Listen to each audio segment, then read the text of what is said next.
Hey, you all, welcome to 15 Minutes with Dad, the healing series. I am the creator of 15 Minutes with Dad. This platform was initially created to help heal families and heal fathers with their children's relationships over time, like all that good stuff.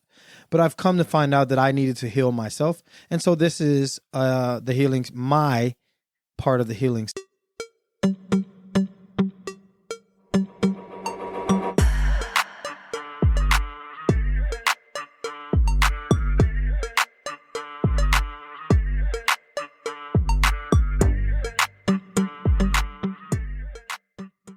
What kind of healing series would it be if I haven't done it as well and you get to experience and enjoy me on my journey to healing as well? So here we are. Thank y'all for joining. If you want to hear more or watch more, we have all these different parts of 15 Minutes with Dad platform. We have me and my daughters, our podcast portion. We have the Fatherhood Speak series, and we also have the healing series. So if you are more interested into what 15 Minutes with Dad is, you can visit us at 15minuteswithdad.com. You can also take the pledge, 15minuteswithdad.com, and you can watch our episodes at 15minuteswithdad.com and or Spotify, all the streaming services. So you can find us on TikTok at 15 Minutes with Dad, Facebook 15 Minutes with Dad as well. So let's get into it. I have recently been diagnosed with borderline personality disorder. And before I got into that thing, before I even go into how or where or when, I'm going to tell you essentially what it is in the best way that I can possibly explain it. Because so borderline personality disorder is essentially imagine a person going through trauma in their childhood and having to process that trauma as a child. And in processing that as a child, you don't really have an understanding about the nuances of the world. So you blame yourself. You take it in on yourself and you feel like you're going to be abandoned, or you feel like basically overarching is that you're afraid to engage in things, or you do things to avoid feeling abandoned or avoid feeling rejected. And it happens due to sometimes childhood PTSD. And so that's just a baseline, right? There's so many, you can Google so much information about borderline personality. There's different types of borderline personality disorder. There's the loud type, the narcissistic type. I am the silent type. And I'll explain to you how that's developed over time. But here we are at 34 years old, discovering that I have borderline personality disorder. So let's talk about how I discovered it. So, and this is going to be difficult for me to talk about, so just bear with me as I go through it. I discovered it on a whim almost, right? Because I was in an argument, or I was in an argument with my girlfriend, and we were having a conversation about I was trying to explain and voice when I got upset. And I was like, hey, like, when I made this mistake, I ended up so I made a mistake and I sent the wrong person $1,000. I was supposed to cash app this to my girlfriend, because we were taking care of bills and stuff, and I was sending it to her. My girlfriend's name is Alma, and then I have this friend that's named Alma who still have to pay my money back. We still got to figure that whole thing out. What's up with my money? Anyways, so I sent this wrong person $1,000, and I was morbidly upset. So much so that I became hyper analytical about my partner. And she was like, hey, we'll figure it out. Don't worry about it. But I was like, no, we needed that for bills. I just wasted $1,000. I'm so upset, blah, blah, blah. And she was like, no, we're good. Like, just don't do the mistake again. And I'm hyper analyzing and I'm starting to create a problem. Like trying to see if she's going to treat me how I feel about myself. And I felt that I didn't deserve to be loved because I made a big mistake. And I was telling her, like, when you did this, it made me feel like you didn't love me. And she was like, no, I was just walking upstairs. I didn't really have a problem with you. It was just walking upstairs. And I was like, but you walked away from me while I was feeling. I was like, I was really creating this situation in my head that did not exist. And then I partnered up with a time when my daughter got upset with me when I told her no about something. She got really upset with me and it messed me up for like 3 days. And so I'm putting all these different pieces together. And in that moment, while I'm telling my girlfriend, like, hey, man, look, I was upset when you did this thing and it made me feel like I didn't deserve to be loved. Like, you made me feel like I shouldn't be loved. And then she was like, no, I love you. I wouldn't do that thing. And I was like, holy crap, that's a trigger. I was like, oh my God. I do that often. And because I remember talking about maybe months ago, I was like, I feel like if I do something wrong, the family just disowns me and don't love me. But in fact, they're just having regular emotions for something that they probably didn't like, but it's very minute. But I took it and I blew it up and I personalize it. And then I get depressed about it. Right. And I do this often and often. And so I realized that in the middle of a heated of an argument, I literally said, like, oh my God, that's my trigger. I was like, wait. That's my trigger. And so I started researching that trigger. Now, it's not going to be the same way for everybody because I'm a mentalist. And so I think about how my mind works very, very often. But I was like, yo, that's my trigger. And so I went to research more about it, specific to the situation and how I felt. And I started going through, it was depression. It was like all these different words, bipolar, blah, blah, blah. And I was already researching about, borderline personality for other reasons, but it was like, there's this silent type of borderline personality disorder where the person have this self-hate talk, right?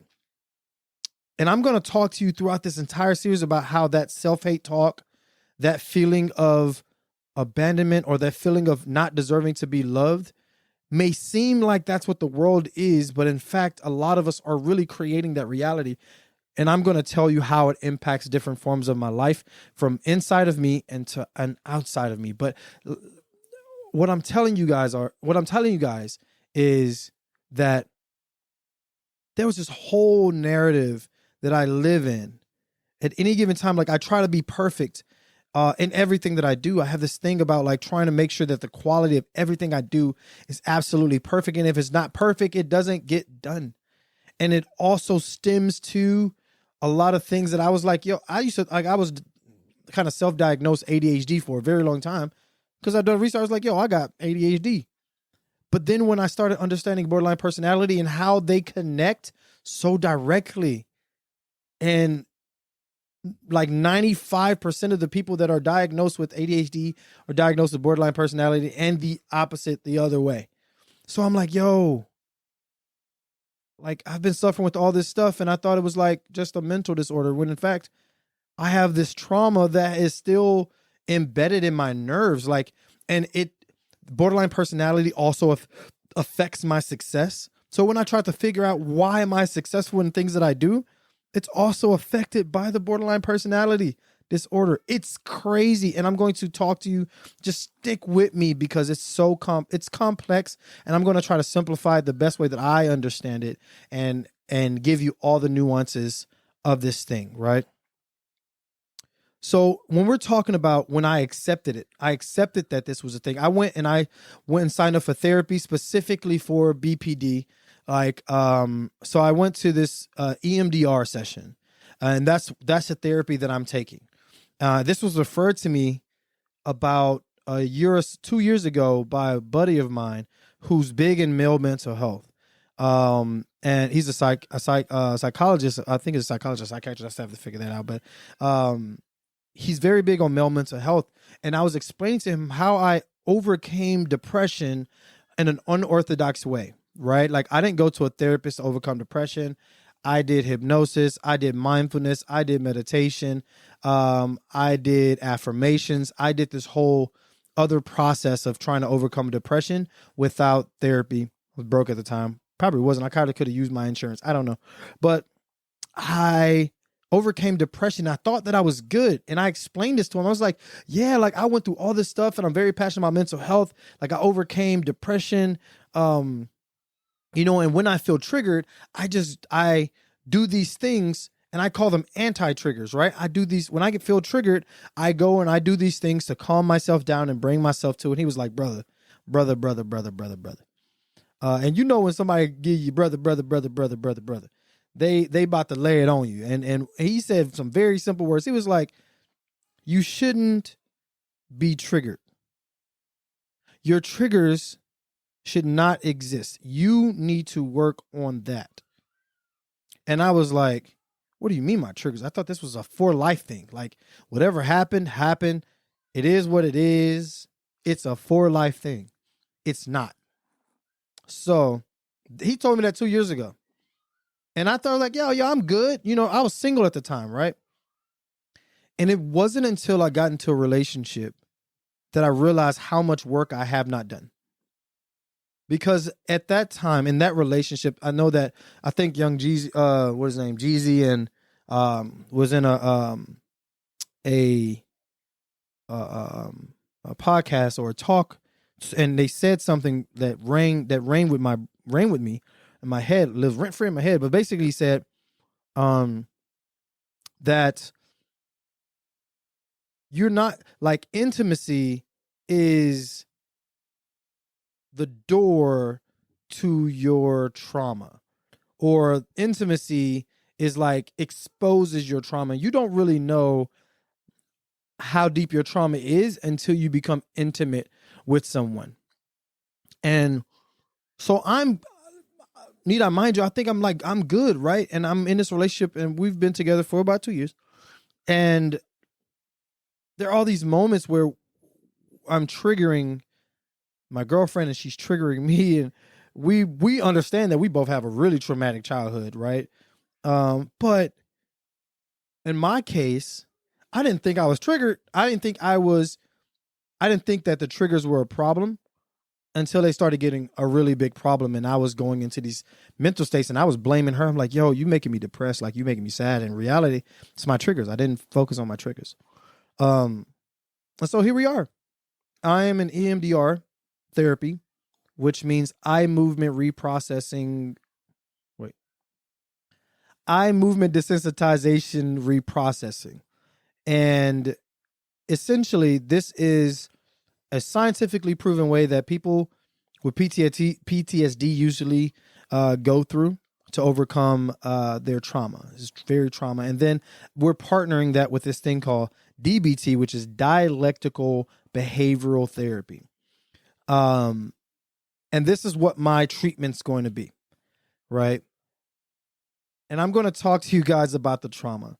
This is the first episode of this series. And so I'm going to try and talk through the traumatic experience. I'm going to try and talk to you guys as deep as I possibly can to really heal, but you heal with me by relating to the things that I'm talking about. So thank y'all for joining me for the first episode of 15 Minutes with Dad, Healing with Lirec.